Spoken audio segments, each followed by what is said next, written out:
Hello, very good afternoon, everybody. Welcome back to our Four Nations series. And this week we have with us the Four Nations representative for the Four Nations books from Singapore. And if you do not know, this book is a collaboration between the Professional Architects Institute of four countries, IAI, Indonesian Institute of Architects, SIA, Singapore Institute of Architects, PAM, Malaysian Institute of Architects, and of course, ASA, the Association of Siamese Architects. So this four-nation group is an informal alliance between the professional institutes of Thailand, Malaysia, and Singapore, um, and Indonesia, which convene regularly and have collaborated closely on aspects of practice and education. This book was jointly commissioned by the institutes, and it seeks to deepen relationship by anchoring it within the design discourse that we all know and share within the region. Yeah. Uh, and all the projects that are selected for the books are garnered from each institute's awards. So it is a collection of the best. And today with us we have five architects who are presenting their projects from the book, as well as the chief editor.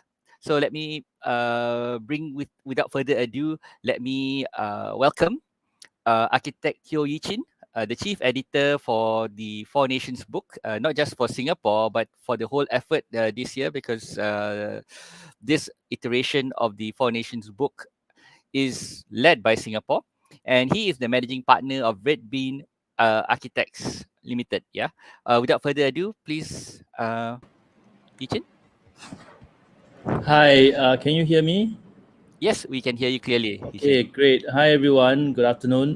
Good to see, good to engage friends from Malaysia. I'll just give a quick introduction to how this book came about and our process and some of the ideas behind organizing this book before the next, the speakers come on, the people who actually did the projects. So I think the four institutes have been talking about this book for a bit of time before we really kickstarted it, and Singapore agreed to lead the first book. And I was asked by then President of Singapore Institute of Architects, Chi Huang, to lead it because I was then also the chief editor for our journal, the SIA journal.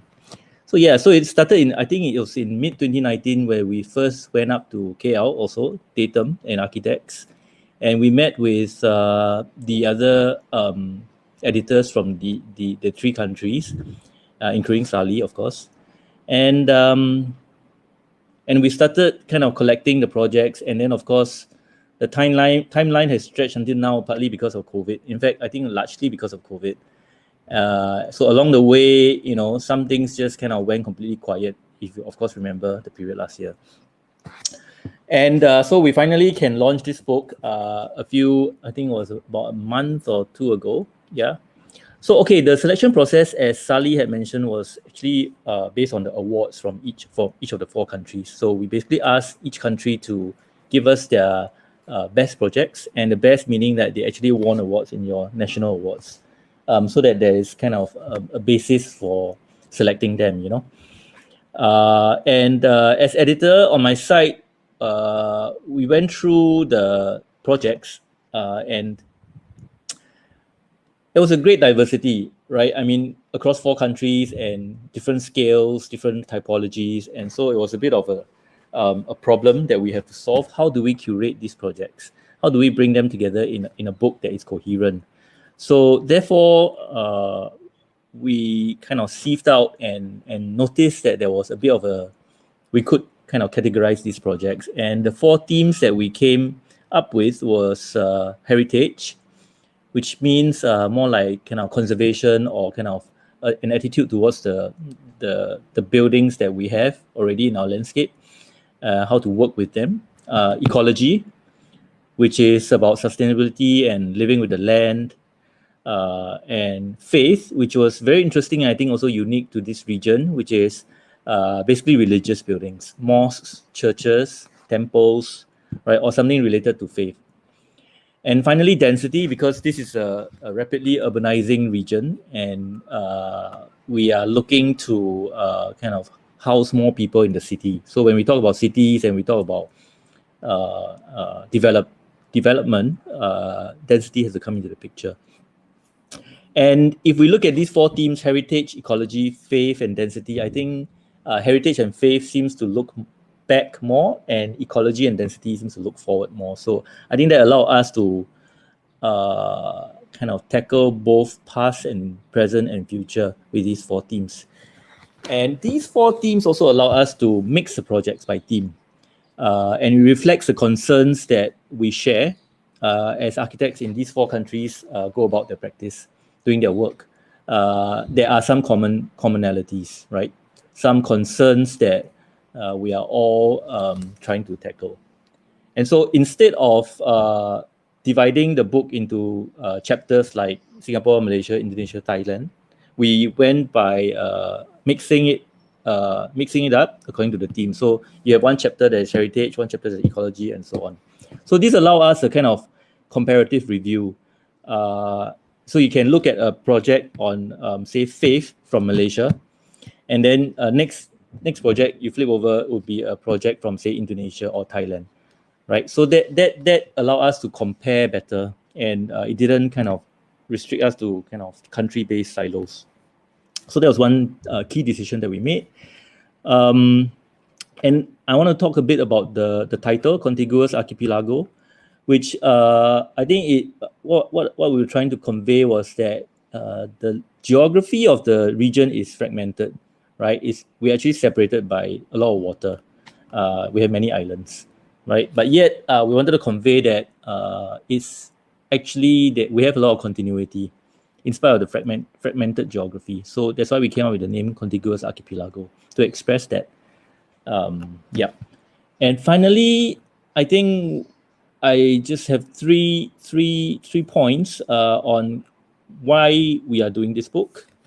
And the first thing is really to find common ground, to know a bit more about our region as a whole, and to find things that we are all trying to deal with. And secondly is to raise the awareness of our architecture in terms of the realm of discourse and media, right? Discourse and media as opposed to just projects and jobs and spaces for people to use, right? So that exists in a kind of very functional and practical realm, bread and butter stuff, right? But in terms of elevating these works, which are of great quality, which not enough people know about, right, to the books that we find in the bookshops, right, or to online eventually, where we are always looking at projects from the global north, or places like Japan, Australia, Europe, and America, right? We need to bring our works out there to be on that kind of platform, right? So we need to use media for that. So that's my great hope, that this will spark a trend, and this will be the start of more projects, more books to come, where we are out there. Once we have publications and we have websites, our works can be known by more people beyond the region. And lastly, and I think it's a very important point, is that this is a chance for collaboration between the four countries.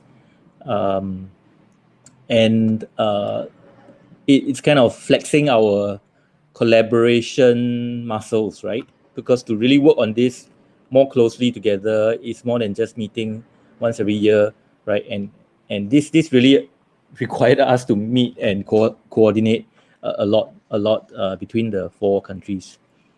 Yeah, so that is a summary, and I hope you will enjoy the work shared by my counterparts in Singapore today. And that's all I have to share with you. Over to you, Sally. Yeah, thank you, Yuchin. I think I totally agree.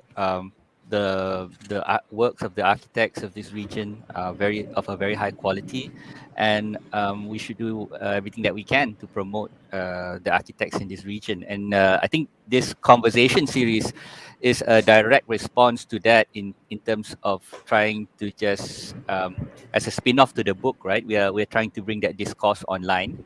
So hopefully, after all our presenters are presented, we can have like a short discourse and talk it out. Yeah. So we'll see you back here on stage. While now, let me introduce architect Tanuj Goenka, who is a director at Kerry Hill Architects, who will be presenting his wonderful project, Aman Yang Yun. Yeah. Without further ado, architect Tanuj. Hi. Yes, good afternoon. Can everyone hear me? Yes, very clearly. Okay, good afternoon, everyone. I'd like to thank the Singapore Institute of Architects and the other member institutes for inviting KHA to present our project, Aman Yang Yun. I'll just share my screen, just a minute.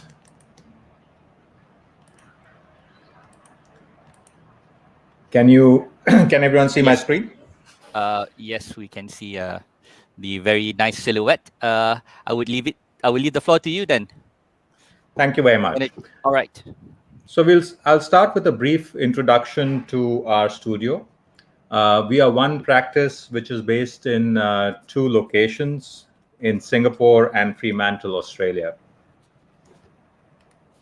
Like all of you, we work hard during the week, but let our hair down on a Friday evening. Over the years, we celebrated 40 years last year since Kerry Hill established the studio in Singapore.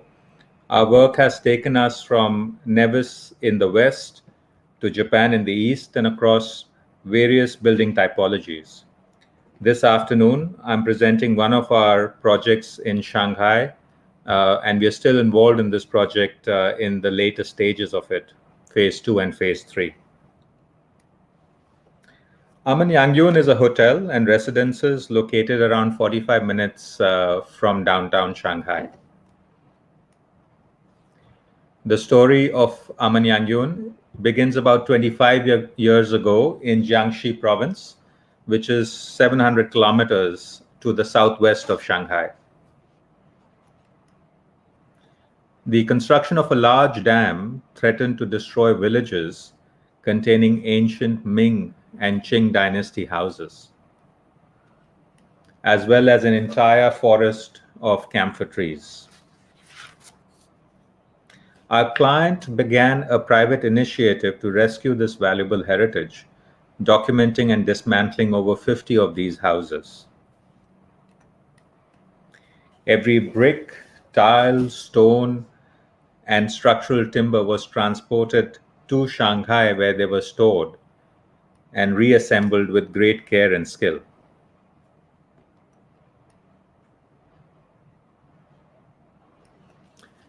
Or a little more than 10,000 camphor trees, many with trunks over 1 meter in diameter, were transplanted to a tree nursery which was established close to the project site. A few years later, the client contacted us and Aman as an operator, which was around 2009, 12 years ago. We were asked to imagine how this collection of ancient houses could be resurrected and woven together with the trees into a master plan for a 43-hectare site on the outskirts of Shanghai. So we developed the master plan, which consists of 4 quadrants separated by waterways. The southwest quadrant is the new forest park, which is overlooked by Aman Yang Yun across the newly created lake. So the first phase of the project, which I'm presenting today, is Aman Yang Yun, which is the hotel as well as residences. And on the other side of the river, the 2 phases, they are the ones which are under construction now. Aman Yang Yun was conceived as a contemporary walled village in a forest. A riverside avenue leads guests to the arrival. Spaces unfold in the master plan at a variety of scale, becoming more intimate as we move from the main avenue towards the hotel arrival or the residential villa. In terms of planning, the hotel is located on the southeast corner of the site and consists of 24 suites.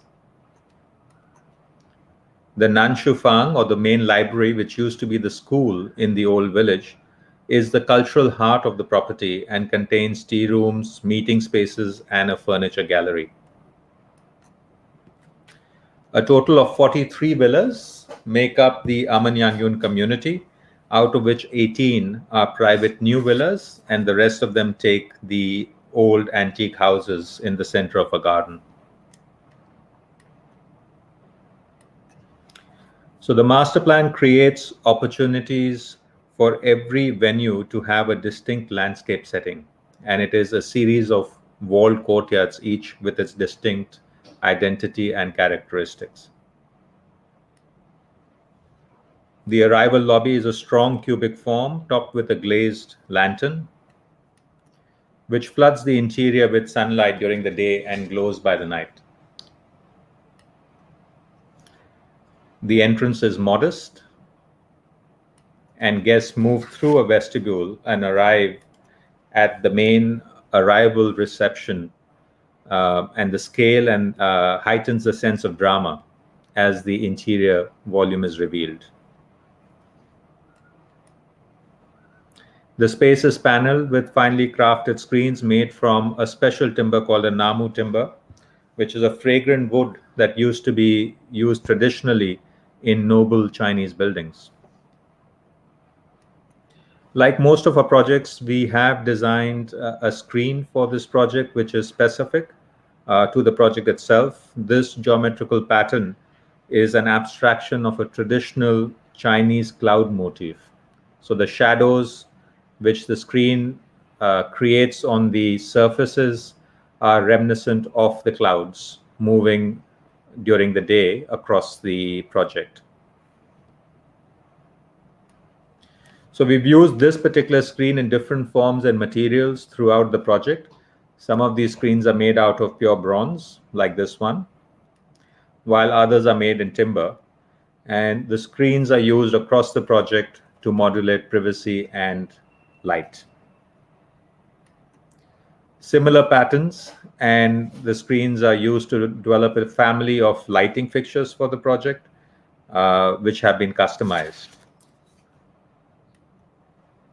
Returning back to the reception, the shadow of the screens on the stone wall is the artwork of the hotel.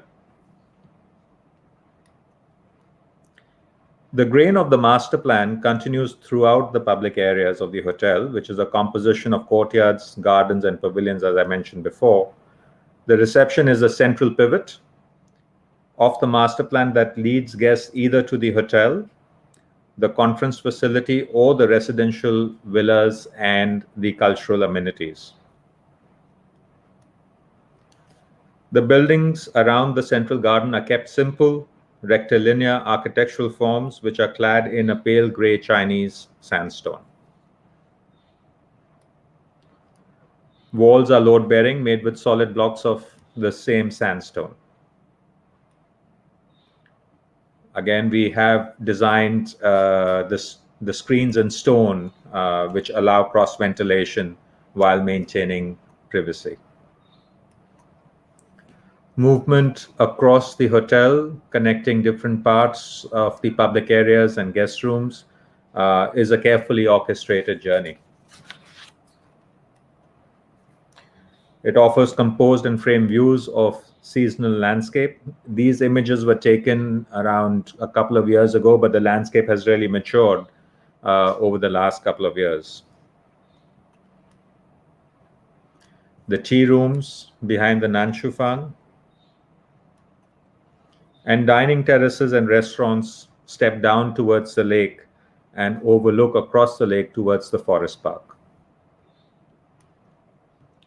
Views of the landscape and filtered light animate the tall volumes of some of the restaurants next to the riverside. In contrast to the pavilion that we just saw, the Chinese restaurant is more internalized and borrows lights from courtyards. In contrast, again, the spa is arranged around its own distinct landscape courtyard with a very restrained material palette, which has been consistently applied across the whole project. The reception leads guests towards the cultural and residential part of Amanyangyon. One of the oldest trees that was moved to Shanghai has been given a central location in one of the largest clearings in the master plan across from the Nanshifang or the library, next to a well, which is a real well. And this king tree, as we call it, and the Nanshifang, they preside over the main public lawn.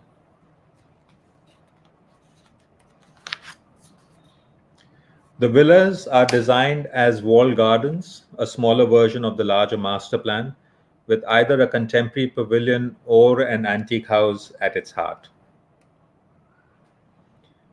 The residences are clustered in a group of 4 to 6 villas, with entry from a shared courtyard, promoting neighbor community and getting to know your neighbors. Threshold and changes of scale are a recurring device within the architecture of Amanyangyon. A series of courtyards within the villa form a threshold between the public and the private. From the compressed space of the water courtyard, the guests move, or the residents move, towards the view of the villa garden, which unfolds and reveals either an antique house or a contemporary living room. These contemporary living rooms again open out towards the riverside with generous gardens around them. Like the screen, the furniture, the fabrics, the landscape elements were also specifically designed for the project and customized. They were developed with local artisan and craftsmen. The guest room forms the basic module of the hotel, and it's a key building block of the master plan, which repeats across not just the hotel, but also the villas. Like the traditional Chinese house, it is inward looking with a sequence of rooms punctuated by 2 private courtyards.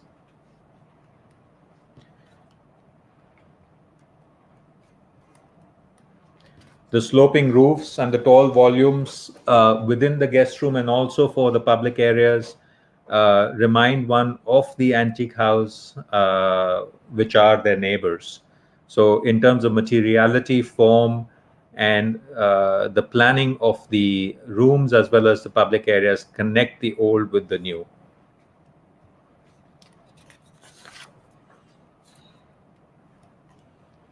The joinery, furniture, lights, they were all custom designed for the project. We enjoyed developing the furniture and the prototypes in collaboration with local artisans, using traditional Chinese techniques like hemp webbing. All the rugs were designed for the project and prototype, which was a long journey to get them right. The artifacts down to the soap dish in the washrooms were designed by the studio.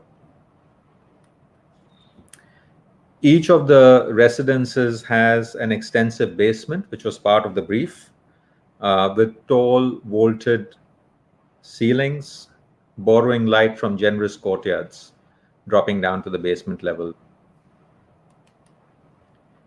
And this basement for each of the residents provides amenities such as home cinema, wine cellars, art galleries, and a large flexible space that has been used now by residents for various activities. This is one of the villas where the owner owns a large collection of art and has converted his entire basement into an art gallery. Each of these antique houses, they are unique, but they share a set of ordering principles. So A lot of time was spent in actually going and visiting some of the villages where these antique houses exist to understand how they're lived in, and then to make sure that we use the antique house and insert modern elements within them without disturbing their overall fabric and the way they are perceived. All 26 of the houses were studied in detail, and common threads and types emerged out of that study. The sizes vary considerably between one and the other, the smallest being around 300 square meters and the largest around 700. The walls of the villas are formed by the new and old located within. So the new forms a backdrop to the old, and we didn't want the new to compete with the old but complement it. Extensive prototypes of the antique houses were built to test the assembly and methods of bringing light and ventilation into the interior. The challenge was also incorporating modern structural and seismic codes that are required to make these structures safe for their new life without altering the character of the house. The original team of masons and carpenters who dismantled the houses over a decade ago were responsible to put them back again. And it was pretty amazing to see how it is like a kit of parts that has to go back together in one particular way. Targeted modifications to the structure and fabric of the antique houses were needed to make them livable.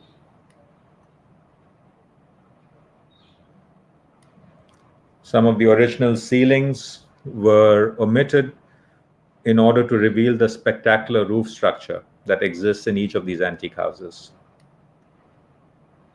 The living room within the antique house of the residence, the dining room. Each one of our interventions was designed in such a way that it was a loose piece of furniture, keeping the antique house and the fabric of it untouched.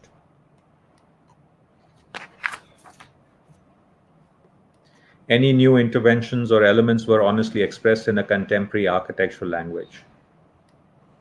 Certain walls were perforated delicately to bring light and ventilation through the antique house, but maintaining the external fabric of the wall and the weight of it.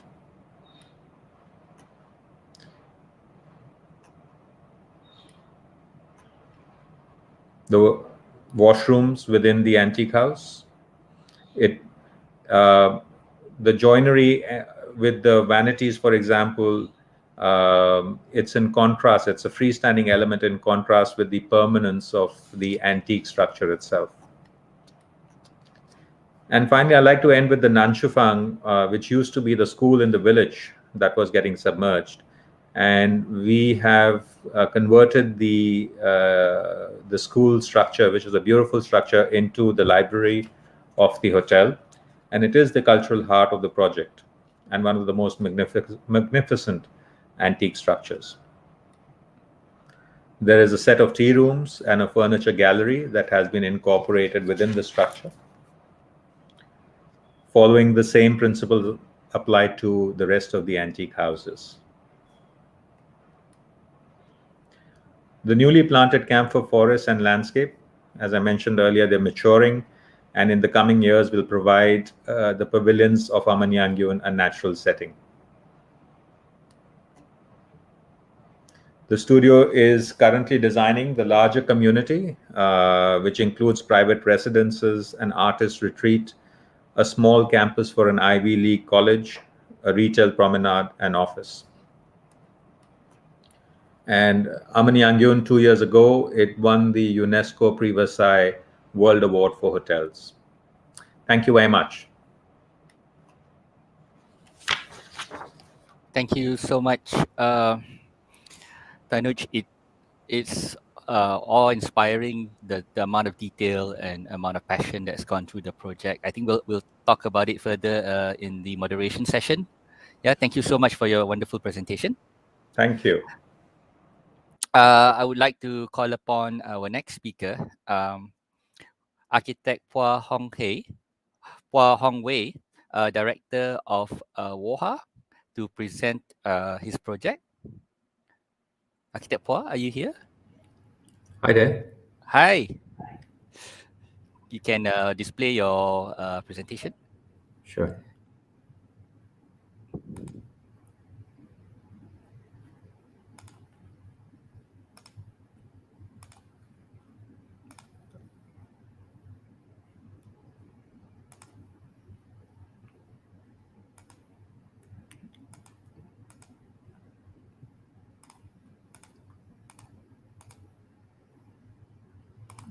Give me a while. No worries. I'll tell you when it's on. It's not on yet. So Right.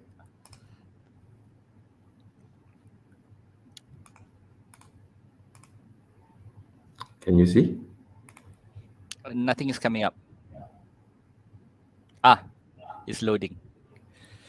So without further ado, I leave the floor to you, Architect Right. Poa. All right. Thank you. Thank you. Good afternoon, everyone. Our pleasure to be here. So today I'll take you through Oasia Hotel downtown. As we know, Singapore is one of the most dense city in the world. The only way, with limited land, the only way to intensify and densify is to go up.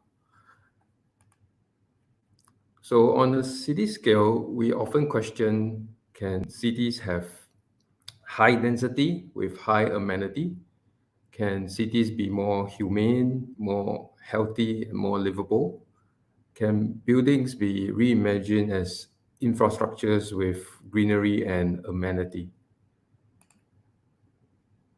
So Oasia Hotel Downtown, it's our proposed prototype for a tropical mixed-use skyscraper, one that is green, sustainable, and livable. I will share on the design concepts and strategies. This is actually a land sale site. It measures 47 meters by 47 meters as part of the city grid, and it's bounded on 4 sides with road. It is located at the fringe between the historic Chinatown district, the central business district, and housing districts. This is an early concept sketch that we presented to our client, Far East. As you can see, there will be sky gardens and vertical greenery. And our client, they like the idea of encapsulating the Singapore experience of a city in a garden, in a building. Now, Far East wanted a mixed-use development to take advantage of the location between the central business district and the historic Chinatown district. There are 3 main programs: the office, the hotel, and the club hotel in the building. And we propose to fit them into stacks of L-shaped blocks, flipped to opposite corners to orientate towards different parts of the city. The sky terraces, which are the same area as the building footprint, are inserted between these stacks, these blocks. And by doing so, we have 4 layers of ground vertically. These sky terraces are common spaces for amenities, pools, and gardens, such that the occupants are never far away from greenery and common space.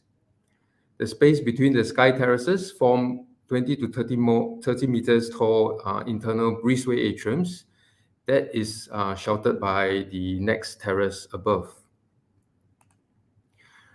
And as a landmark building in the city, we wanted to create a distinctive form that fronts both the central business district and Chinatown. And we done so by creating a lantern effect, by covering the blocks and terraces with a filigree red envelope in expanded mesh. And what makes the building more special is the living skin. This envelope comprised of planters on every story behind the mesh, and it becomes a living artwork of nature that changes with light and shade, rainfall, and the natural cycle of plant life. It is a mixed-use building, and what we did was to not locate the core in the center as we were create congestions and conflict in operation. We pull apart the cores to the four corners, as seen on the slide in red, to create separate vertical circulations, as well as opening up the floor plate at the sky terrace for use. Now, with the cores at the corner, one can have a 360-degree panoramic views as at the sky terraces, something that is not possible with a central core. We have 3 stacks of 5 to 8 stories block, overlooking 3 breezeway atriums, and 4 sky terraces with more than 6,000 square meters of decks, pools, and garden. The facade comprised of more than 25,000 square meters of expanded mesh with 1,800 numbers of prefabricated GFRC planters. And what we created is a garden building right within the dense central business district. So the bright, vibrant colors of reds and green stands out from the glass and hues of the surrounding curtain wall towers. The building is also adjacent to the heritage Chinatown district, and the facade with its color, pattern, and texture relates to the fine scale of the shophouses while projecting a contemporary image. Now, this aerial view shows a layer approach of the skyscraper with 5 different layers: the ground, the office, the hotel, the club, and the roof. This is the ground layer from 1st to 5th story. It comprises of the drop-off, the entrance, restaurant, above ground car parking, M&E, and back of house spaces. And we brought the facade down all the way to the ground, such that it looks like the building takes roots with the greenery climbing upwards. And I think it's important to us that the building's greenery can be enjoyed by both the people on the street as well as the public from afar. Next is the office layer from 6th to 11th story. As you can see, there's no dead ends here in the sky terraces, allowing for natural cross ventilation. This sky terrace has informal meeting areas and a pool deck at 6th story. It is also an event and networking space for the tenants above to come together. The office layer is from 12th to 20th story. Guests check into the hotel not at ground level, but at this garden lobby that is naturally ventilated and not air conditioned. This sky terrace has a lawn surrounded by pavilions with casual seating area, sheltered by the sky terrace above. The club layer is from the 21st to 26th story. It is designed or envisioned as an urban oasis with club facilities, pool, decks, and camping pods. With the cores tucked to the corner, the atrium opens up the building up and frames the view of the city in a 3-dimensional manner. The roof is on the 27th story. It is anchored by a restaurant, flanked on both sides with 25-meter length sun pools and deck that is completely open to the sky. So by tucking the M&E and tanks to the side and below the roof terrace, we free up about 80% of the roof for program and amenity. So by day, the building becomes a green landmark, and by night, the tower glows like a lantern beacon in the urban landscape. The expanded aluminum mesh is designed and mixed in 5 different shades of red to mimic the natural colors of flowers from budding, flowering to withering. And this color, the mesh, recedes into the back as speckles and patches of red as the greenery grows and take over like flowers within a vertical flourish. And the greenery not only soften the profile of the building, they also provide a layer of shielding and shading on top of the expanded mesh, lowering the temperature across the skin. Overall, the building achieves a green plot ratio of 1,100%, which compensates for the lack of green replacement on 10 similar sized sites.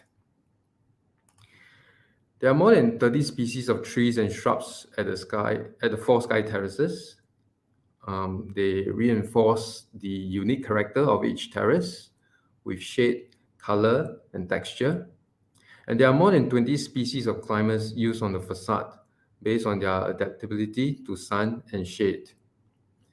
And this climbers creates a continuous 200-meter tall green surface that connects the four terraces, creating a vertical ecosystems for insects and small animals.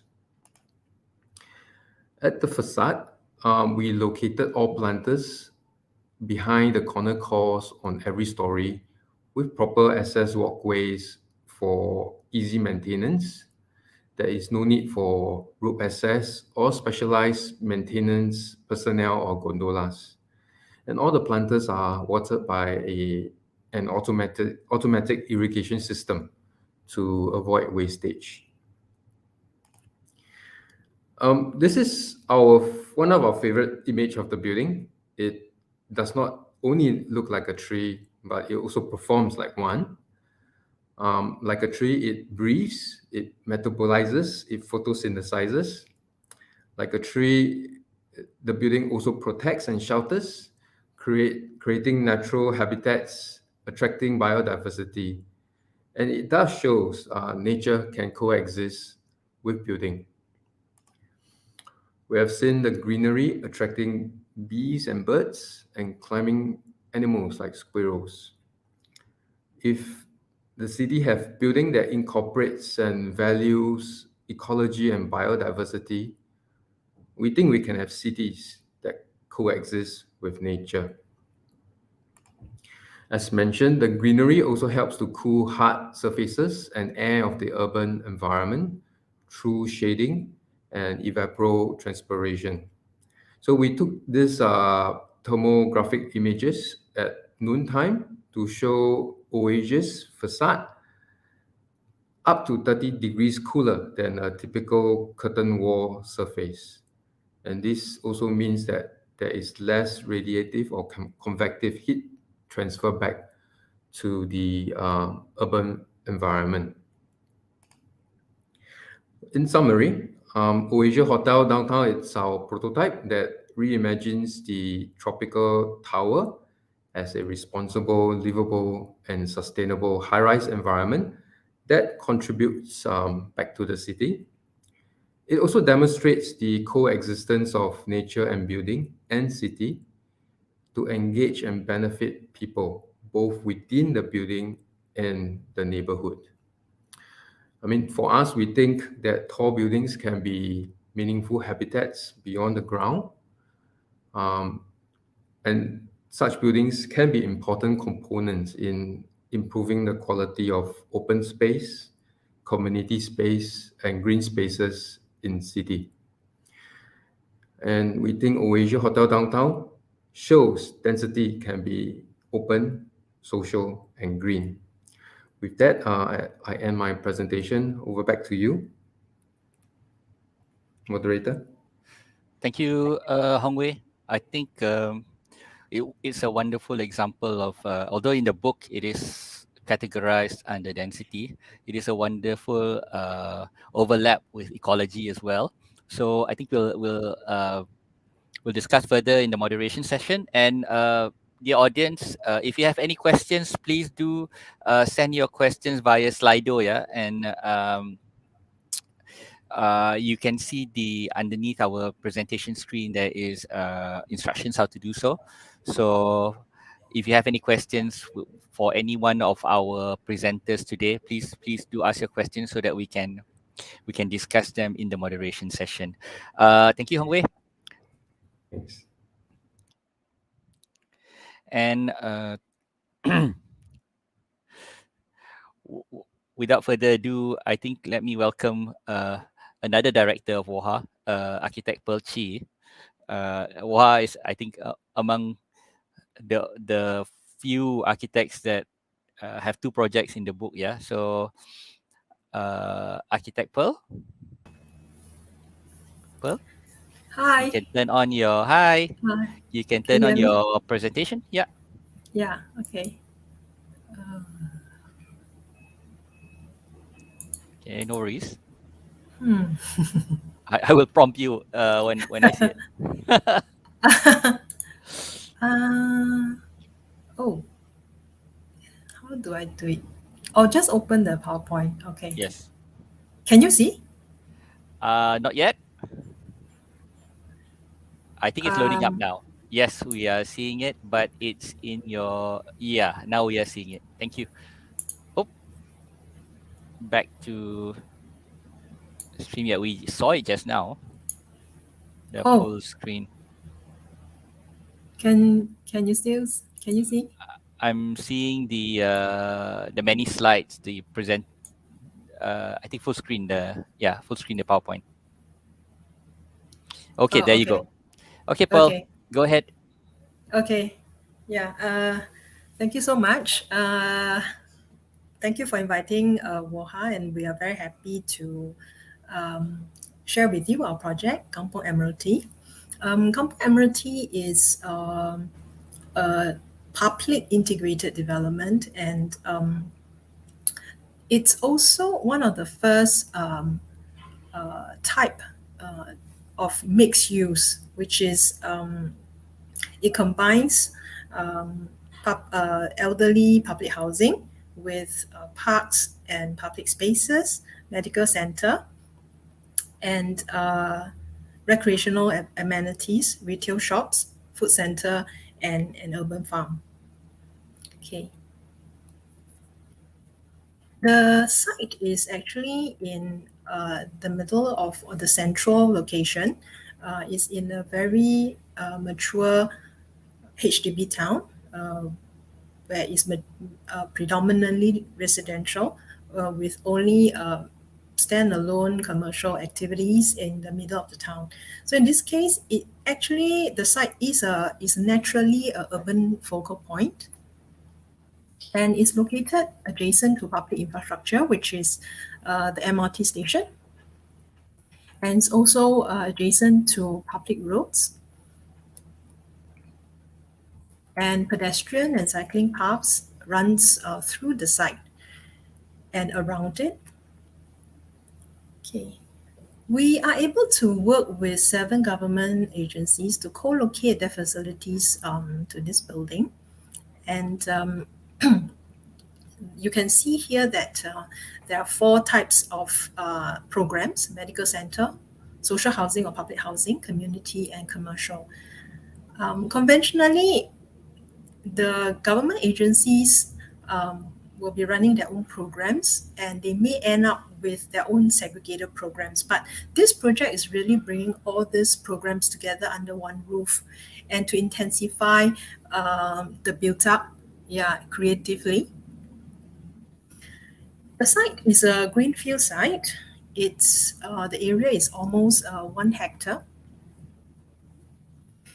In the next few slides, I will share with you a series of design diagrams of how we layered all these programs in the project vertically. On the ground floor, we compacted the commercial element here, which is the supermarket, a food center, and retail shops.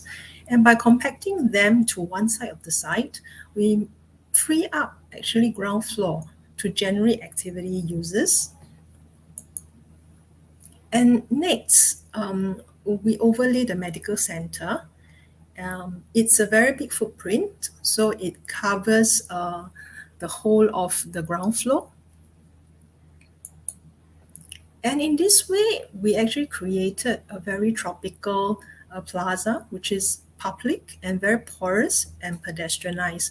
It's a very high volume space that promotes a lot of cross ventilation and is also very open. And at the upper layer, that's where we put the quieter community facilities like childcare, elder care, and the public housing for the elderlies.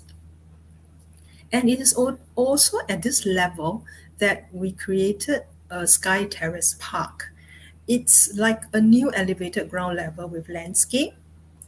And the idea was to create a topographic architectural language we created planters that mimic hills and terraces.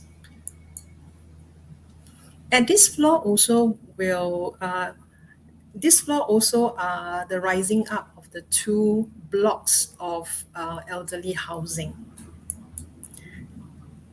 And you can see that these mountains and hills, the hilly and terraces, actually shielded the apartment blocks from the MRT station that's behind. And here we are with this layered approach, an integrated urban village rather than segregated programs. Now I want to share with you a very short video before we go to the details of the design.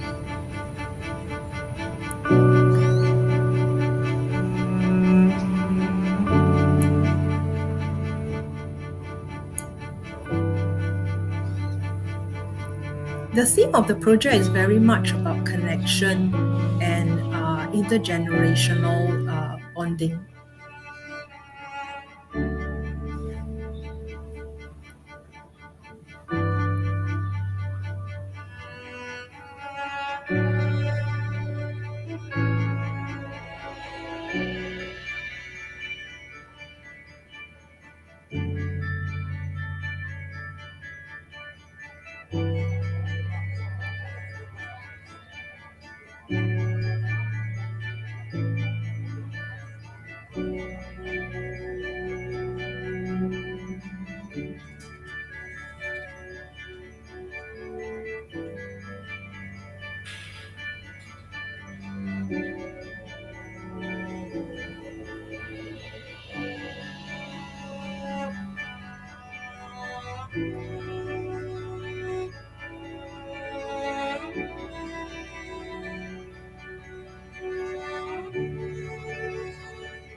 Now let's take a closer look at how we layered the programs vertically. I'll use the building section diagrams to explain. At the basement, we have two layers of car parking space.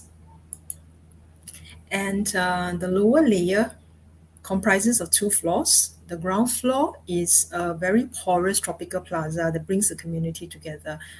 You can see that actually the layout prioritize actually making the pedestrian moving towards train station very smoothly and efficiently. The Tropical Plaza is actually a very bright and breezy double volume space that we call it a community living room. It is activated by shops and a food center on the upper level. We have this very open oculus in the middle that opens up to light, air, and views of the community sky terrace above. The plaza now is a very popular social space and provides daily convenience to the residents. Yeah, and it's also, you can see here, very pedestrianized and very easy for people to get around. In the middle layer is 2 floors of medical center. The footprint of this medical center is very big. It covers almost the entire site. And all the internal waiting and circulation areas are organized around a center garden courtyard. You can see from the facade, from the exterior, architecturally, these 2 floors of medical center is like an umbrella sheltering and shading the tropical plaza below it, and at the same time acting as a support for the landscape above. This is the interior, where you can see waiting areas surrounding this landscape rain garden. We've all experienced hospitals, especially waiting areas, as quite sterile, uncomfortable places. But here we leverage on the biophilic effect that nature has on humans, and through visual connection with the nature helps to promote a sense of healing and a sense of well-being when the patients come in. And again, waiting area that looks into the courtyard, and all the patient areas such as these rehab rooms and training rooms are all also looking into landscape and gardens. And the upper layer of the building actually comprises or houses the quieter and more private community facilities. This is at the 6th story, and that's where the community sky park forms the new elevated ground level for childcare, senior care center, and also the social housing for the elderly. This is the view. Actually, the apartment windows opens to views of the community sky park. And at this level, childcare and senior care center being side by side and also adjacent to landscape outdoors, it helps to bring the young and the old together, encouraging them through exercising, through playing, to bond together intergenerationally. And for the elderly, besides having an outdoor socializing with others, they can also take care of an urban farm, which we have located at the rooftop. The idea of locating it at the rooftop is to encourage elderly to be active, but we provided accessible ramps and lifts to help people using the wheelchair to get up to this farm. There are 2 blocks of social housing for the elderly, and we have total 104 apartments. Our design, it's 8 units per floor, and we actually make them very modular and designed fully with barrier-free access. They are arranged in pairs, and actually the main entrance doors of each of these pairs kind of look at each other. So it's a shared entrance, and what we did is on the left-hand side of the picture, you can see we created a buddy nook. It's like a friendly bench where the neighbors can share. They can even sit and eat together. So that's to promote neighborliness for these elderlies. And the right-hand side is the interior of the apartment. Exterior view of the apartment. You can see the apartment blocks sort of growing out of the landscape. In this project, we also adopted many passive environmental strategies. As much as possible, actually all our public spaces and the apartments are designed for natural ventilation, and hence no reliance on air conditioning. The facades are designed to have deep-seated windows, so very set in for very efficient sunshade. And we have landscaped all the roof so that the thermal load is reduced, transferring into the interiors of the building. In this project, we've embraced landscape for the benefits that it's bringing. So it's also it's both being able to look out the greeneries and being close to nature. After this project, we actually did a biodiversity survey. We have a planting palette that encourage biodiversity, and actually we have observed good number of species of insects, birds, and fruit bats. So the study was to compare Kampong Admiralty to a nearby neighborhood park, which is mostly hardscape, fumigated, and very little variation in planting palette. And we found out that actually this study is undertaken by Professor Anuj from the local institution. And his discovery is that the species attracted in Kampong Admiralty is actually higher than the neighborhood park. So it shows that actually landscape in a building can perform well. And if we multiply this more than 100% landscape replacement in terms of scale, if we have 10 such buildings, it's actually equivalent to 10 hectares city neighborhood park. That's like the size of a city neighborhood park. So imagine the future of the city if we can escalate this to the scale of urban planning. This is just a quick comparison to the site area. The greenery in the building actually exceeded the site area by 10%. And the community spaces, meaning those shared spaces that public can use, actually exceeded the site area by 50%.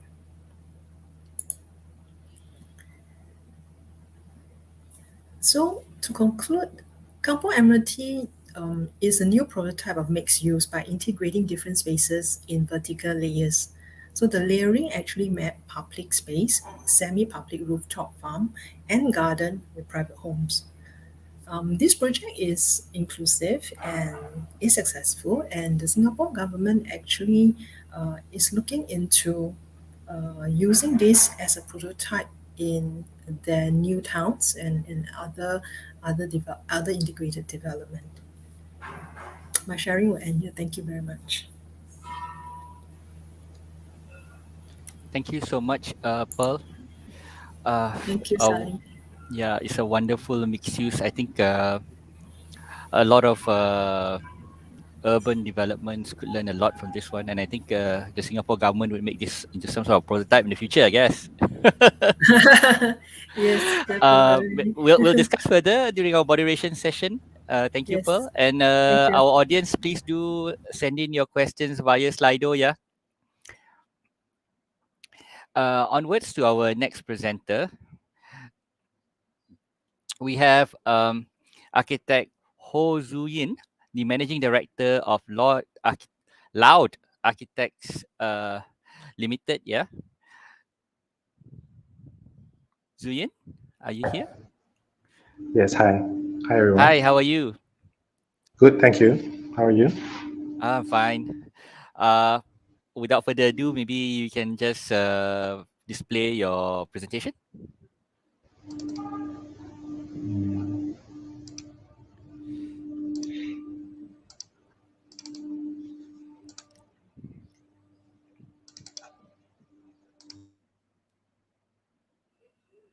A moment.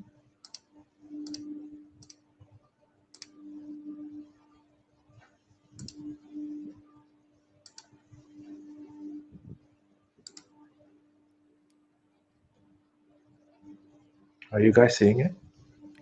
Not yet.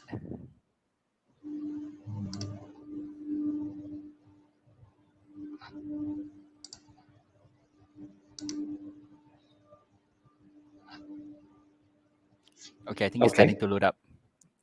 Okay, the floor is yours, Yin. Okay, thank you. So basically, what I'm presenting today is a childcare center project. Before we share on the architecture, we'll show you some of the ideas.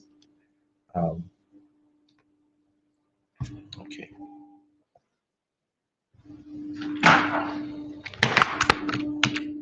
Okay, so this childcare center, it's basically in one of our public housing estate.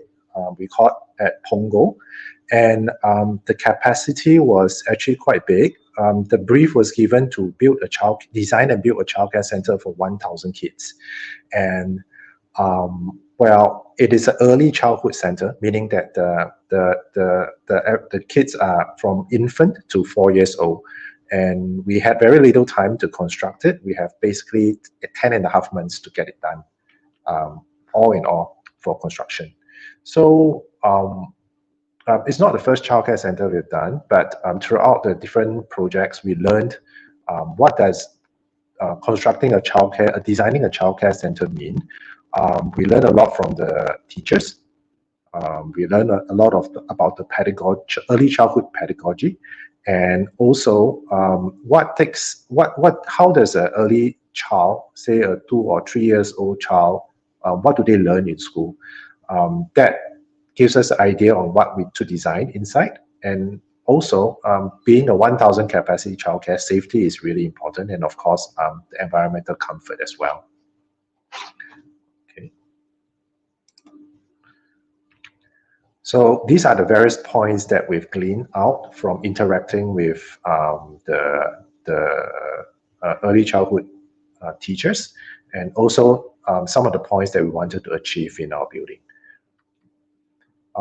A bit about the site. So this is one of our typical HDB, Housing Development Board, new towns. It's Pongo. It's quite a dense area.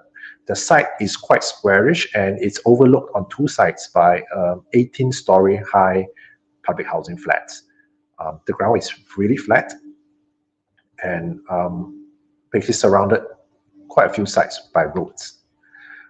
So the first, the question that we ask ourselves is, how do we design a childcare center that to accommodate 1,000 kids? What is the main concern? For ease of administration, we decided to divide the whole childcare center into trees. 300 plus kids. It will be administered by 3 different principals, easier to administer, to manage the crowds. Again, about vehicular traffic. Since the site is quite squarish, we came out on this diagram of a circular building, such that all vehicular circulation, the drop-offs will be managed on the outside circumference of the building. So within the building is a totally vehicular-free zone, safe zone for children activities and playground. And also we were predicting, the worst case, what happens between the time 7 a.m. to say 9 a.m. where 1,000 cars will come and drop off the kids. So it's to avoid congestion, actually, all around the building is a circular ring road. The next thing we were very concerned about is the outbreak of disease. During that time, it was a pre-COVID time, but for childcare centers, we were always talking about hand, foot, mouth disease. So whenever a child is diagnosed with that, the class that he or she belong to will be quarantined, in the sense that they will not be allowed to mix with the rest of the kids. So there must be a way to reach each individual class through an alternative route. So that is where the circular form actually comes into use. Next, the challenge of scale. If we laid out the whole massing diagram, the center circumference is about 40 meters. We were quite concerned whether it will be overwhelming to the kids. So what we've done is we decided to break it down smaller into 3 smaller courtyards with the center multi-purpose hall in between, which is shaped like a bridge. So these 3 circular courtyards are used for various purposes.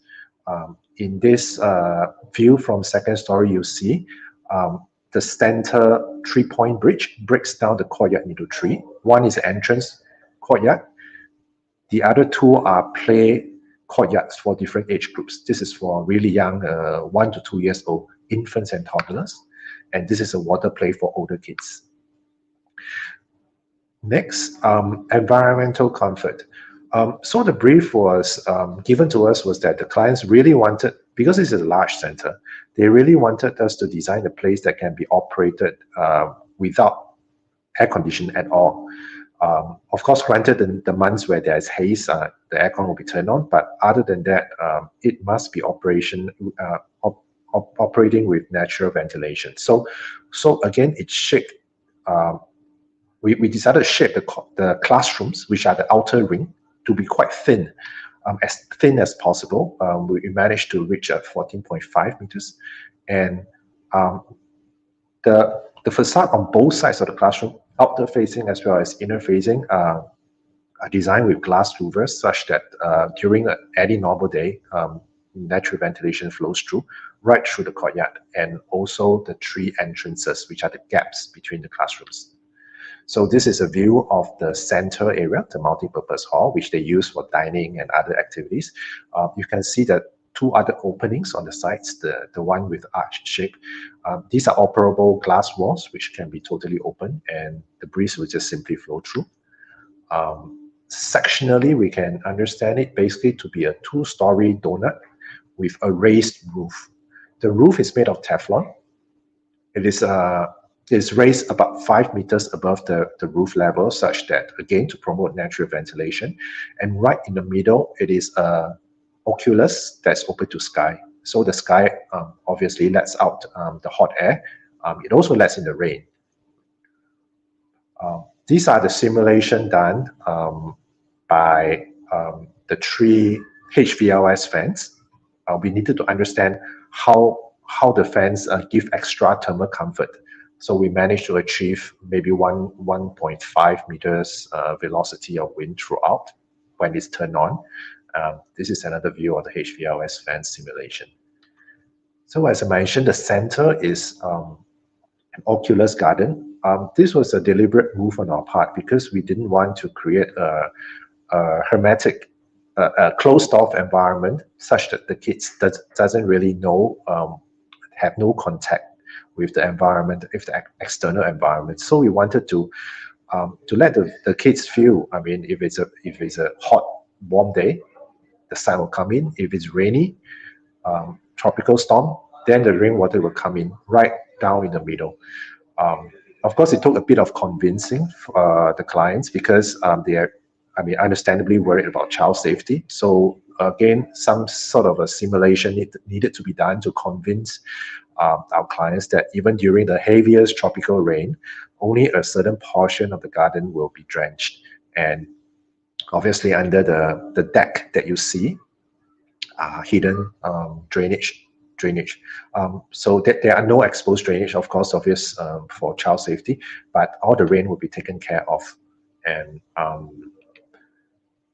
so we are glad that actually they agreed to this open oculus. The next is, this is the first story plan. So you can see that actually we basically built the diagram, right? A circular donut ring with a 3-point bridge and 3 courtyards in between. Just a point to mention, because we had very little time to build this, 10.5 months. So all the classrooms are designed in a modular fashion and all totally repetitive, first as well as second floor. What gives it variety is the changes in color and the internal furniture design. And connecting the different floors, there is a circular ramp leading from first to second to the rooftop. The rooftop is basically a circular play area. So this ramp is really useful because they are really young kids, and in the morning, sometimes the parents or grandparents might bring the kids here to school. So it is definitely much more usable than staircases. This is the entry foyer. It's quite generous because there are, you see the little round cylinders. They actually store iPads for the parents and children to check in, take temperature before they are allowed in. Once you go into the main foyer, this is the welcoming view. quite a wide expanse of natural light and ventilation with greenery as well. So we try to create an environment that is kind of, it feels outdoor because of the diffuse light coming through the Teflon, but it's obviously sheltered as well. Play area, generously sprinkled throughout the childcare. So it is different from a typical typology where it is internal, is all classrooms, and the play areas are all exterior. For this design, basically you have play areas sprinkled throughout in close vicinities to the classrooms. Okay, little bit more about the smaller details. Besides creating the messing that takes care of previous the safety, environmental, we were very conscious that for early childhood, for the young kids, they really learn not by studying alphabets and all that, but it's really a very tactile kind of learning experience. So the idea of touching and feeling, sensing colors. So we used the idea of the spectrum, which is from PCF's own logo, and arrayed it throughout as a ring, a colored ring throughout the whole building. One of the materials we use are mosaics, where we demarcate the entrance of each classrooms, so that as the kids progress up the different years, that they get older and older, the color of the classroom changes. Together with that, we also designed a series of logos and to demarcate the classroom names. We deliberately didn't name the animals. We wanted to kind of use the basic shapes to spark the kids' imagination. And each of these are actually the classrooms of the different years, and it comes with the corresponding animal logos with the colored theme. This is a typical look of the internal, the classroom's internal. Of course, our main users being less than 1 meter tall, we were very conscious of their sight lines. So glass panels actually at the lower portion, you see at the entrance, it actually works to help them see what's going on, see their friends as they pass through the corridor, or the hand wash basin at maybe 500 mm above the ground level. So everything is scaled down correspondingly. Interior, we worked with the teachers to understand childhood pedagogy and the various requirements before we design the furniture. And this is a view taken at about 4:30 in the afternoon. It shows that the central oculus actually really enliven the space, because as the time of the day passes, this spot of round sunlight moves along the whole interior. Lastly, to the roof, where it is basically a ring of play area. And in this, the design of this landscape, in conjunction with salad dressing, the whole idea was to design various slices of experience. So we slice it up into almost like each slice of pizza. As the child walks or runs along the whole circular ring, they will encounter different sorts of play areas. And this is the roof, the view from the roof, of course. One important, we realized that it is actually very, very obvious, is being overlooked by the high-rise residential on both sides. So we wanted to keep the roof elevation very, very clean. So all the M&E compressors are well hidden. The facade. And lastly, during the opening ceremony, it was really funny that the kids were asked to paint their impression of the buildings, and this is what they came out with, so circles and circles.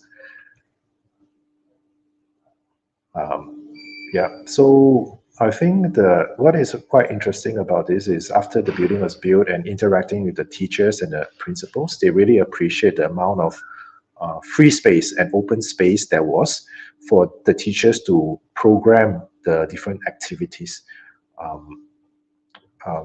And the principal also appreciated the fact that she loves walking around because it is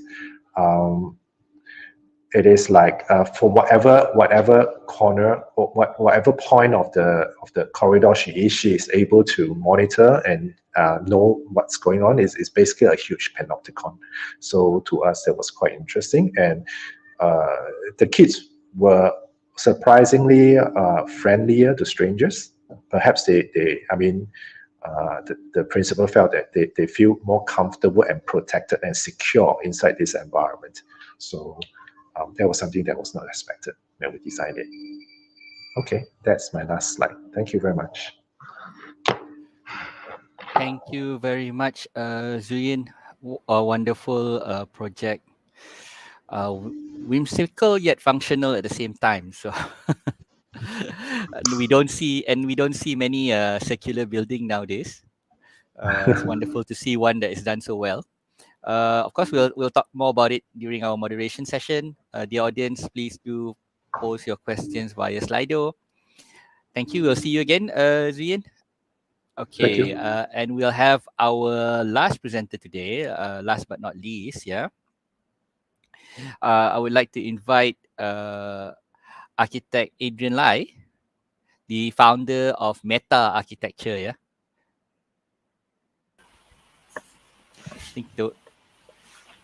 Hi, everyone. Hi, Adrian. Thanks for having me on, Sally. No, glad to have you. I think suddenly the word meta means a whole lot more, yeah. So I hope you have $20 million from him. Oh, you secured a domain already. No, I haven't. Yeah. Okay, no worries. Without further ado, please turn on your presentation. Let's see. Is that good? Okay, I think it's loading up. All right. Without further ado, please proceed, Adrian. Yep. Thank you, Sally. I'll try and round up quickly. A quick introduction. Before I came back to Singapore, I was working for Wilkinson Air and David Walker in London. So with them, I actually built projects in Bristol, in London, in Guangzhou, in China. Before they sent me back to Singapore, obviously for my sins, I had to come back. While I was there, I did office blocks, prefabricated, very high spec kind of geometrical resolution and fabrication. And then I did this 432 meter tall tower in Guangzhou, the International Finance Center, with 4 seasons at the top and at the top 33 floors, and then the 70 floors below that are office. This is a view of the atrium looking up, exactly as we designed it, with the lights and the kind of faceted geometry, and that's the lobby where you look up from. Then, as I said, we won the competition for Gardens by the Bay. So after working on it for a year and a half in London, developing the design, I was given an opportunity to come back and deliver Gardens by the Bay. Long and eventful 5.5 years, delivering the 2 glass domes, the facade, the arches, the kind of visitor hub in the center, and the occupiable 50-meter super tree. This was in construction before the depropping of the structure. They couldn't stand on its own, and then to what we think is quite an elegant, very slim blade kind of fins that we see now. Not a single piece of curved glass on this toroidal geometry, and that's something to do with our kind of fascination with geometry and design and space, reading spaces. So as Sally already said, we've decided not to change our name to Facebook Architecture. We're going to stay as Meta. And for us, it had a lot of meaning even before the whole virtual realm. We think that Meta is both an action and a quality to embody, because when Meta as a prefix gets fixed to any word, it changes the word very fundamentally, and it changes the word depending on what word it picks up on. So metaphysical is not just more physical; it goes beyond. It's a supernatural, but actually, so it's actually changed. It's not physical anymore, but metadata is actually still data. It's data about data. So we think that meta as a kind of very architectural term because it is a conceptual, operational thing, and we always respect the context a lot. But we also transform the context when we operate on it. So taking this kind of attitude, we are now involved in some rejuvenation of existing industrial parks, looking at how to create better workspaces and social spaces nearer housing neighborhoods. We are also looking at the rejuvenation of a historic waterfront neighborhood in Singapore. And we also did Kongguan, so we'll delve a little bit more into Kongguan.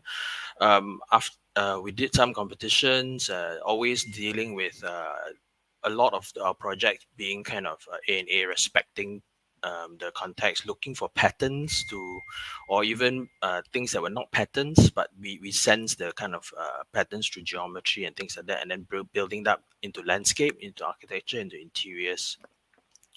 So I'll talk a little bit more about Kongguan, which is included in the Contiguous Archipelago book.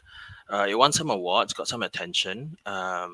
It's basically a small extension to a small conserved building in the industrial park of Singapore.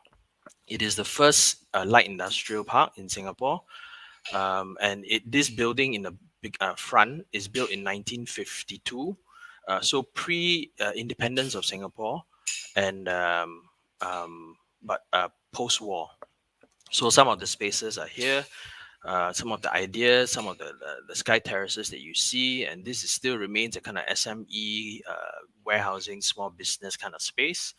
Clients were quite happy. They asked us to then, the owner of the building asked us to then do the design the office in the building so that they can move in back to the building. So maybe I tell a little bit about story and the thought behind the project. Singapore started its conservation program in 1989, and in 30 plus years, we have conserved more than 7,200 buildings. But actually, fewer than 100 of these are modern buildings. Most of them, the main bulk of it is colonial buildings. So the post-war, pre and post-independence modern buildings are very precious to us, but harder to understand why we have to conserve them. Because heritage seems to prioritize age. If it's older, it's better. You don't have to argue for it so much. So the modern buildings are hard to value and then conserve. Also, there is this false dichotomy. Singapore thinks that because we're very small, so we gotta either develop or we conserve. So actually coming up with some ideas of how to redevelop while conserving is actually important and significant task. So we wanted to recapture the spirit of the modern and in this Kongguan project. So as some of us know, Kongguan building is actually the former Kongguan biscuit factory at 2 McTaggart Road, and it received the conservation listing in 2005. We got onto the job in 2015, so a good 10 years later. The history of 2 McTaggart Road, this building, is really the story of Kongguan Biscuit, of how Kongguan Biscuit grew from a household name in this neighborhood, from this very corner shop at the front of the building, at the meeting of two diagonal roads to become an internationally renowned Singaporean brand. So we had to ask ourselves, what about the building captures the stories, and which features define its character, and whether these stories and these features are they related? So as architects, we were looking for evidence of stories. So the first thing we looked at was the site shape, the boundary shape by the diagonal and apex condition, gives it very clearly its form. And then we also understood the site not just as the surrounding buildings, but the existing structures. And the character that we need to engage with to respond is also the building and its essential features. So we know that gazetted is the loading bay gate, there's a private entrance, and the apex. These are very clear, important features that was gazetted clearly by the government. So they become our portal, our Alice in Wonderland kind of rabbit holes to jump into. But we look closer at the conserved building to find out more about the history because we are trying to find a relationship between the artifact and the stories. So we analyzed the conserved building, its interior layout. You can see it's kind of, it has some diagonal spaces, but mostly they're trying to find orthogonals. In 1952 to 1970, on the third floor, the Kongguan founder, his family was living on the third floor. So before all the very hip mix programming and Soho, they really did warehouse on the ground floor and a shop at the corner, the office on the second floor, and then the home was on the third. Then after 1970, you can see that they changed the third floor to their office, and the founder, largely the spaces were still the same. So they really kind of kept their history. We looked at the structural layout. You see which orientation. So even though it's trapezoidal, there's two diagonals. Which is the main facade? This clearly the one on the bottom, McTaggart Road. And the beam layouts and everything that you go in and you feel it is shown in the plan.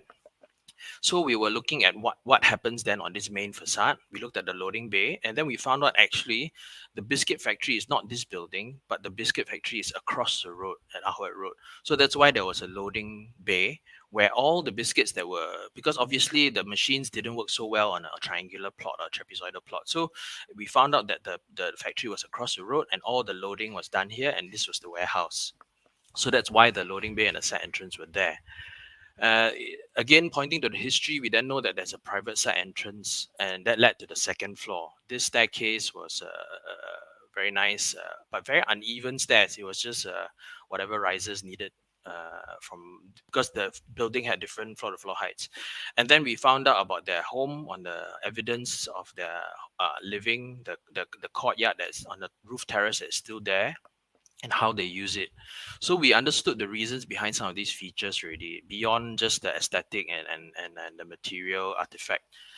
We also then looked at the front, the apex, the structural layout is altered there. They somehow changed it there.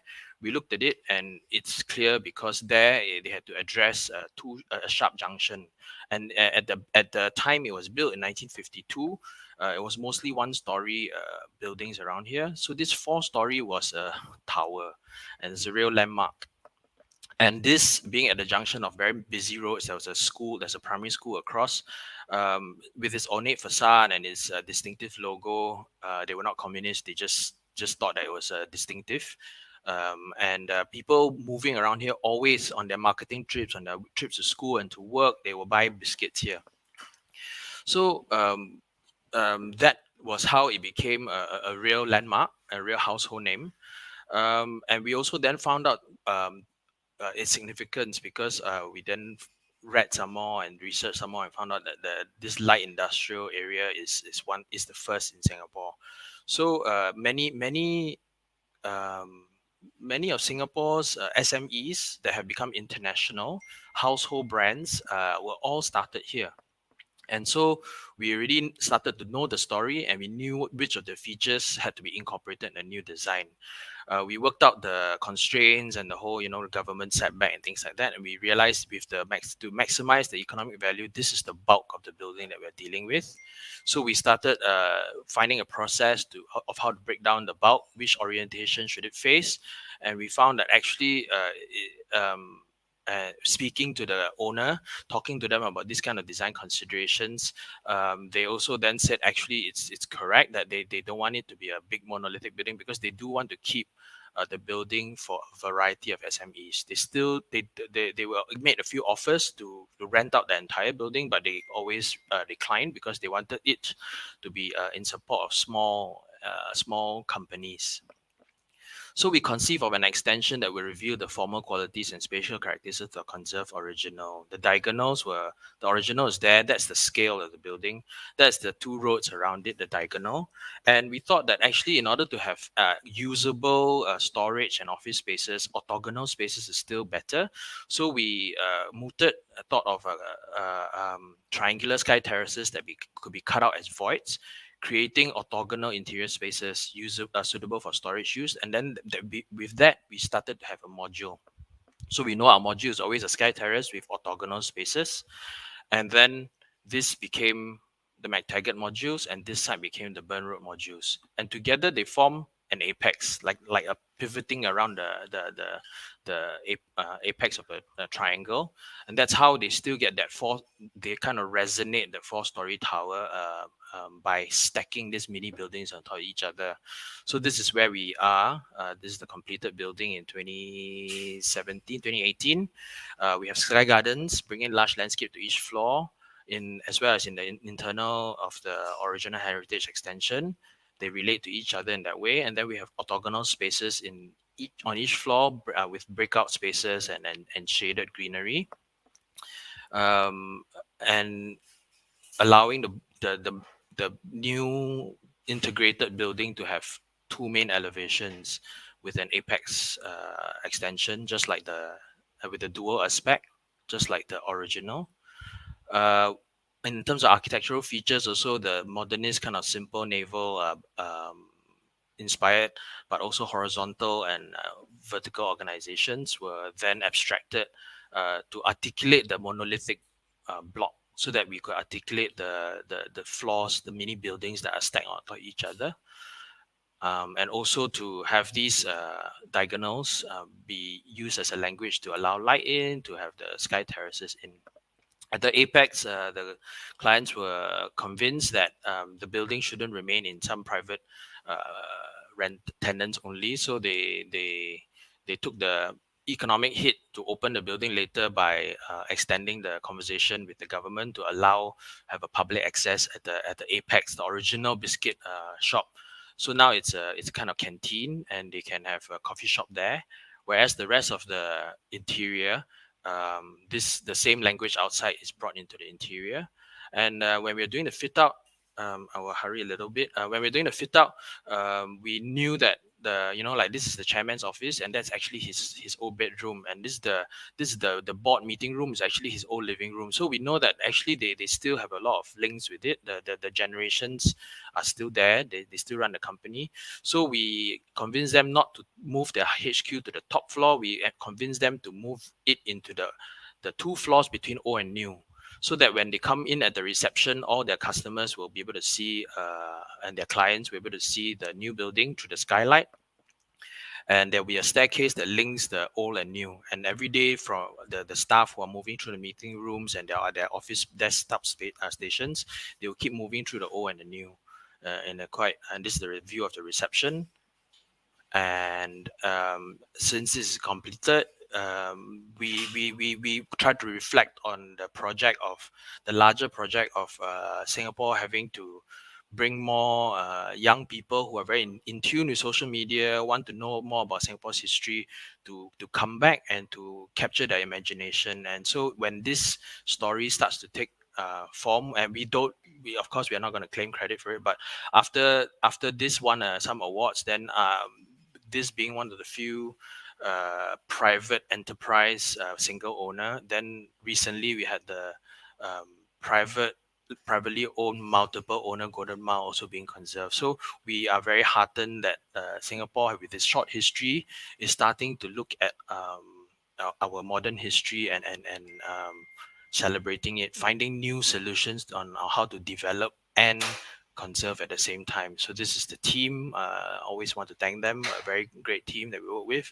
And I'll quickly run through. And since then, we are also looking at making industrial park less of a outback space, but more of a space that SMEs can use. We were asked to create a usable park. We instead give them a giant ramp and a giant garden, so that people can go up to the second floor, barrier-free access and things like that. It's a bit stuck. It's a bit lagging.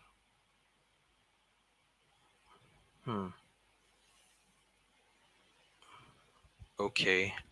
So we did some more projects. I think maybe that's quite sufficient. I will try and skip through. We did some houses, and all our houses always look at the stack effect of tropical chimney houses. So all our houses are tropical chimney houses, and we look at how to make sure that natural ventilation will decrease the cooling load. Recently, we did a bungalow where we did the same, but we also looked at a special detail to decrease the heat gain into rooms. and we did measurements of whether the stack effect works. We can see that with windows open downstairs, it was about 1, and then when you open the top window to encourage, it goes up.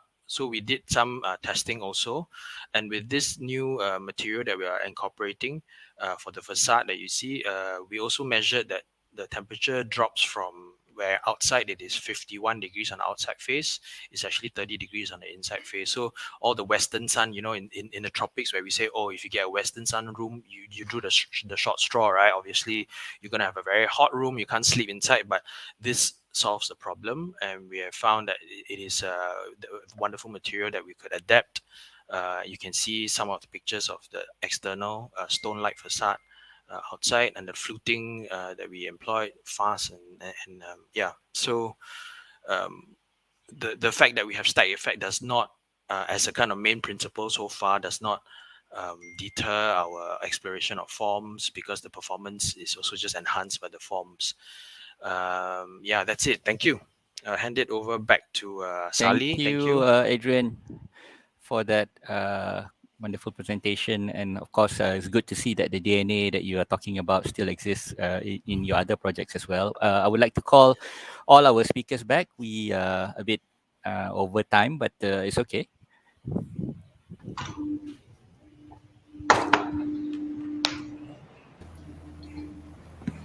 I think as a quick wrap up, I think it's great to see the actual process behind and the thinking process behind the projects, as the book only touches superficially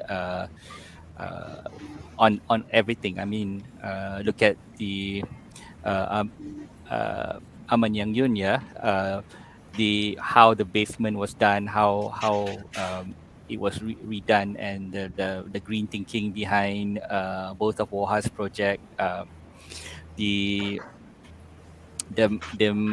meticulous nature of arrangement with regard to the pedagogy of children in Sparkle Thoughts, and as well as the historical analysis that is done by Adrian. Yeah, so I think all this is derived from a huge pool of passion, and I think maybe we can ask Yichin how I was told that there were more Singapore projects, but how was this final 5 selected? Trying to remember. Yeah, I think we had 10, I right? think at that point in time, these were actually the more notable projects that were more recent, and I think they also fit well into the 4 teams that we identified, so that we can coordinate with the rest. Yeah. And we have to thank Yichin for coming up with the 4 teams that actually organized the book. I think. I can actually maybe try to have a quick interpretation of the projects. Yeah, sure. If there is time, yeah. So actually, I was trying to see, and this is off the cuff, as I was looking at all the 5 projects seen together, as in the book is seen according to theme. So this is the first time I'm seeing these 5 projects, and at first I thought it's so different. Okay, how are we going to discuss this? Then I was like, how to discuss this? All different. And then I first connected Kongguan and Oasia in terms of how they stack, but I would like to go back first to density, where I could look at Kampong Admiralty and Sparkle Thoughts as dense projects which actually contain more porosity, or rather more volume inside.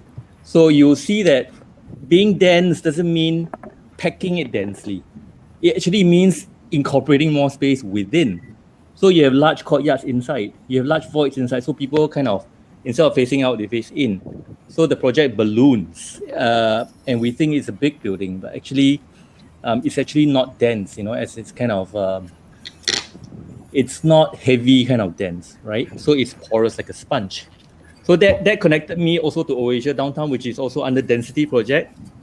And it also contained voids, but so you have these 3 projects, Kampong Admiralty, Sparkle Thoughts, and Oasia, can all be discussed in terms of density. And if you look at Oasia, it's when the voids start to get externalized, and that's when you start to express scale. You can break down a tower because you're starting to show the gardens, which I think less so with Sparkle Thoughts and Compound Admiralty because they are actually lower scale. They don't need to do that. And that's where you see the similarity in strategy with Kongguan. So when the porosity starts to get externalized, you have this kind of stacking, alternating with gardens, and you have a kind of scale that you can then relate to the smaller buildings around. I think there are for both Kongguan as well as Oasia. So I thought that was interesting. And then finally, Kongguan kind of connected back to Aman in terms of kind of a history and attitude towards the old. Yeah. So okay, I managed to come up with this framework.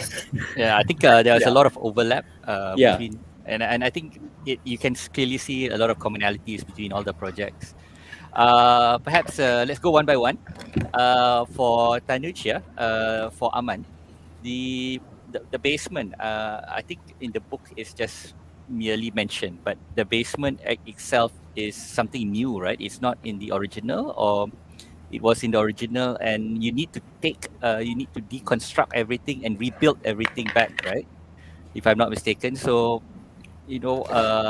how did that came about? Is it because of the need of spaces, or is it the program of the hotel? So the hotel itself does not have uh, a usable basement. The hotel is all on level 1, and the Okay. basements are mainly these service areas. But the basements have been incorporated in the residences as well as some of the cultural buildings. The residences obviously have been rebuilt or put back together, and the reason why we have basements is because it was a brief, and the client was of the opinion, because each residence is almost on 1 acre of land. So it was the client's brief that anyone who buys a residence here in Shanghai at that scale, they would have either a very good collection of art, they would because they will use these residences as their second homes. Right. What has happened since is, as all the residences have been sold, they have become first homes for the majority of the people. And it's really interesting. There have been artists, there is an architect who's bought one of the residences. I don't know how they made so much money to buy a residence, but they did. And they have converted it into their studio, an art gallery. Wow. One of them is a pottery studio. So it's really interesting how the basements have been reconfigured. And it's also because they don't feel like basements. They have lots of natural light coming in, which makes them very usable. Right. Thank you. I think yeah, we are very curious about that, and I think a lot of people are curious about that as well. For Hongwei, the Oasia Hotel. I think the most that struck me immediately was the separation of the cost. Usually, everybody will tell us that separating the cost is something that's very economically unfeasible, but you guys did it here. Could you just bring us through how the thought process was was it from the client? Was it from you guys? How did you manage to sell this idea? Well, I think although it's called Oasia Hotel Downtown, the building, it's actually not a pure hotel building. As mentioned, it comprises of a common space or car parks and back of house, uh, on which we stack the offices. There's 100 units of offices with one sky terrace, and then two stacks of hotels under different branding. So you have the standard hotel stack and the club hotel stack. So so instead of trying to create different identities, we wanted these four programs to come together within a building. And I think once we work through in terms of circulation, back of house, front of house, how Right. the tenants and occupants move to each program, it makes sense for us to really pull the cost to the corners so Right. that you maximize and you get that open plan in between. And also by doing so, we created this volume That's what Yiqing was highlighting, this open space within the building. So it came up as part of the design exercise to kind of create meaningful space within the building. I think it's absolutely unique. Not many. I think I, I don't know if any other building has 4 cores. I rise even. Uh, for Kampong Admiralty, I think the fact that it is a very well integrated mixed use and well integrated community amenities within such um, a closely knit sort of building program. I think this is something that perhaps is supposed to be inculcated in all urban sort of developments rather than having individual programs as your diagram initially showed us. It's all very well integrated with one another. What is the I mean, you were saying that the Singapore government is looking into this. Will there be more of this type of developments coming up? Yes, definitely. In fact, I think recently they just launched one that it's quite closely modeled after Kampong Admiralty. Yeah. So We it's been, I mean, the project is, the kind of mix is quite popular and people really uh, enjoy the different programs in the same building. Yeah. I think what's new here is the integration of housing. We have a lot of integrated development in Singapore, but with housing embedded inside, mm, Kampong Admiralty is the first, and I think they want to do more because then, especially because then the conveniences are at their doorstep, and it yes. really works with the aging society. Yeah. And So you we will can see feel more. the as if the creation of another ground level with the landscape that is brought up. I mean, Yes. there's that possibility of perhaps a few other blocks that are linking at that level rather than ground level. Yeah, exactly. Because we actually use the ground level for something else, Yeah. and we should kind of compensate back, and we can do it actually at a high level, and it just feel exactly like you're on the ground. Yeah. It's a new way to create a more private, secure space Yeah. Yes. More and open relaxing up to space the as ground. well. Yeah. Yeah. Uh, I think in a similar sense, Sparkle Thoughts did the same for children as well by having this huge complex. Actually, it's a complex for children. It's huge actually, looking at it. Um, and I'm amazed at the effort done to all the way through creating of those very cute signages for children, and that just shows the passion for the project, I would assume. But at the end of the day, the the I think the best indicator of that kind of building is the happiness of the end user. Maybe you can share some stories of some children, what they feel about the building. Well, I think they're really happy. They look forward to coming to school every day, which is something that's quite rare. And usually in childcare, especially like in the first days, there is always this thing called separation anxiety. Where the kids will like cry when the parents deposit them. So far it hasn't happened in the center yet. Wow. So we think that they love coming here. The some of the slides we did at the entrance, we also at the entrance foyer, we wanted to put it there because it is something to occupy them while they are waiting for their parents to pick them up. So there's a lot of, in designing this project, we, the designers, the architects, kind of became children again. We remembered what are the childhood happiness and the traumas that we went through. We try to learn a bit from there. So Just to speak out a bit of what Ichin said just now, I think the idea of incorporation of spaces is quite prevalent in a few of these projects, and it is, to me, is a kind of a mediated space. It is either sheltered from the sun, but the wind and the rain comes in, or natural light comes in, but it's sheltered. So I think conscious or subconsciously, architects of this area, this region, we are creating a sort of modern architecture that responds to our particular climate. This sort of building will not make sense in Northern Europe, for example. You never see a building that's so porous, right? I mean, almost like an evolution of the courtyard, yeah, but in yes, circular form.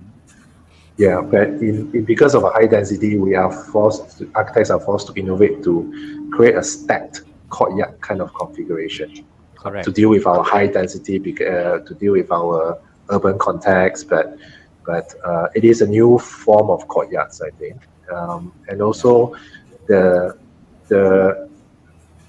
the trying to bring the ground up to a new ground, whether the landscape is on the second story, on the check-in level. I forgot which story for the Oasia. It's they're trying to recreate a tropical forest at whatever level there I is. think there are four garden levels. Yeah, exactly. So Well, that's this idea of stacking actually segues very well into Adrian's project, which actually on the old building you actually stack up these new bits that actually form the new building. Um, Yeah. Maybe you can comment a bit on Yeah. identity. You keeping the identity both in and out. Yeah. How important it is. Yeah, I think everyone's kind of hit the nail on the head. If we are going higher and higher density, the idea of stacking is like a default. We need to stack, but then it's how we start to stack, and then what kind of scale we start to think about it.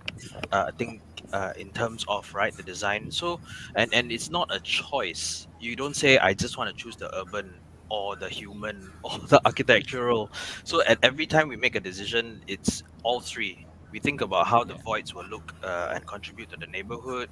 We think about orientation device and what makes a landmark. Then we think about actually as a breakout space, what kind of scale do they interact in. So and unfortunately, my project is so much more simple when compared to everyone else's, right, with its huge areas, etc. So to me, my site is fixed. I had a scale that was just nice, and the sky terrace was just nice, and you kind of have to deal with the scale of the void to make it a comfortable breakout space, and it's turned out to be a godsend during this pandemic, right, where we start to think about this kind of breakout spaces, whether it's to let natural ventilation in or just some greenery to go out into some fresh air, right? So this is start to pervade our projects also, where we talk about homes or multi-resi and things like that, about what kind of scale for us to not to kind of just open up ourselves to as a kind of scales of neighborhood or scales of interaction. So I think when we're thinking about the projects in Singapore, we're always dealing with this: how close can we be, and how distant apart can we be, right? So, Yeah. in a way, I think all of us are dealing with this in our own way, and some of the constraints are quite thematically consistent. Um, but yeah, I'm really happy to be amongst this group of very ingenious solutions and learn a lot from everyone. Yeah. Thank you. Thanks, Ali, for the question. I think that sort of like concludes the moderation session. I wish we could go further, and there's so much amazing details of each of the projects, but I think the time wouldn't permit us because we are supposed to end at 5. I would like to thank all of you. I would like to thank Adrian, Suyin, Pearl, Tanuj, Hong Wei, and of course Yichin being the editor, of course chief editor of the book. Thank you so much for completing the work in a very trying time. Yeah. Uh, and on behalf of Pam, thank you so much for spending your time with us today. And Thank you for having us. Yes, Thank you. thank you. Thank you. Thank you. Yeah, Keep in thank touch, yeah. you. So Yes, bye thank bye you, Sally. everybody. Yeah, thank you everyone. Bye. Yeah, Thanks. see you around. Catch up soon. Bye. Bye bye. Bye.